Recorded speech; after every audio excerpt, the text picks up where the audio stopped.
Amy and I were a young couple. We'd been married for 4 years, had 2 children, and we had really, just by the grace of God, come through a nearly impossible season of marriage where it did not look like we'd be able to make it no matter what. But when God carried us through that, He showed us that He had a mission for us. We felt it, carried it, talked about it. We said there's got to be some reason why we're still going to be together and we're going to go on. There's a mission out there.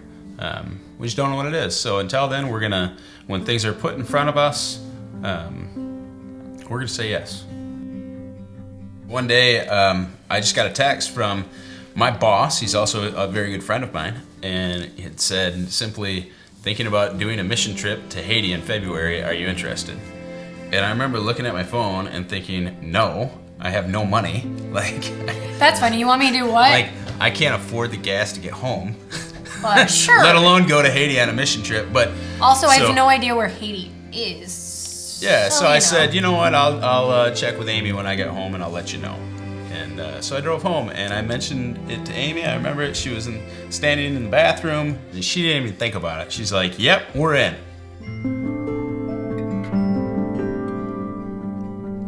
Yeah, so it was a short trip. There was a broken vehicle there that I went to work on. Fixed that, then fixed a tractor.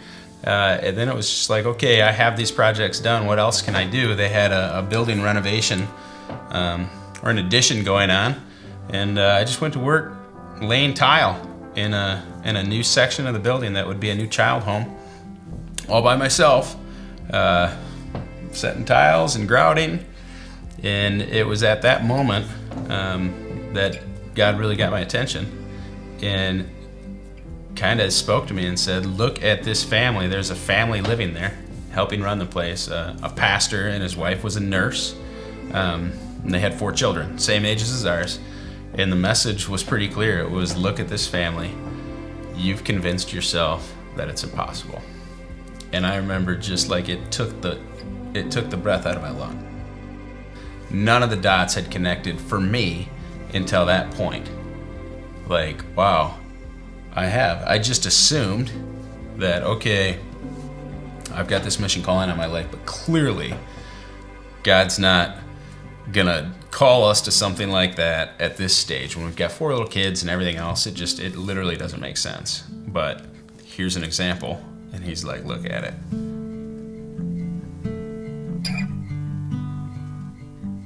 After coming home from that trip, I was in turmoil. I was wrestling, exhausted, and didn't want anything to do with it.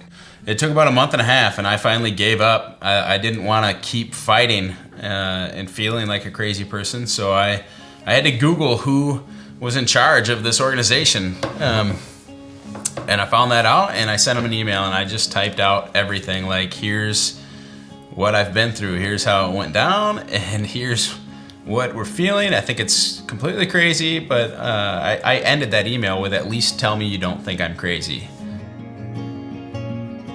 2 weeks after I sent the email, the couple that was down in Haiti approached the director and basically said, "Hey, we really feel like God is leading us in a different direction to pursue midwifery, and we're going to have to go to the States, and we're going to look to move out between August and April."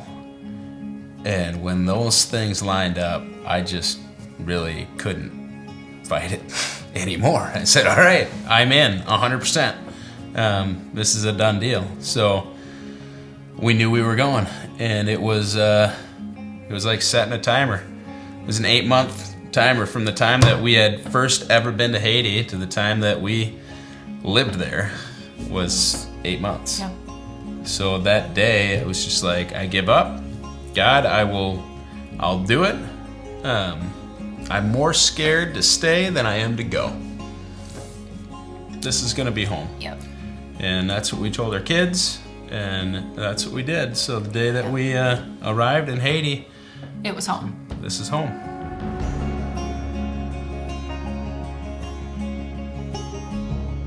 By August 2018, things had gotten to a point that it was just too unsettled. It was too unsafe. Things were crazy, and Amy and the girls had to leave, I stuck around for about another month and helped kind of fix some of the issues that I could handle on a local level with the people. And then I joined my family here in the States, and we prayed and fasted, and we're looking to God for direction, knowing that, you know, we're not done with whatever God has for us. We're not done with it. And we put together our plans, you know, for the next season, because we told our kids, like, this is home until God specifically calls us somewhere else. This is home. And sometimes home is really hard, and we had been through a lot, but God's gonna be good. He's gonna be there for us regardless. And once we got all that together and we had our tickets to go back, that was when Lee called me right beforehand and said, "Hey, I really think we need to talk." God changed our direction. And God changed the plan. I think it was just one last test of obedience. Like, even though things look incredibly difficult where you've been, you know, would you go back if I haven't spoken to you? And the answer was yes. And I think once we gave that yes and put it together, he was like, okay, but here's actually what we're going to do.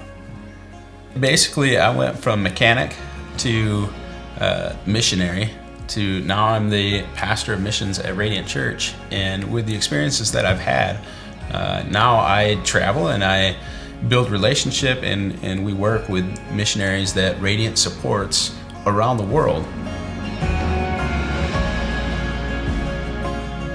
God will put a little thing in front,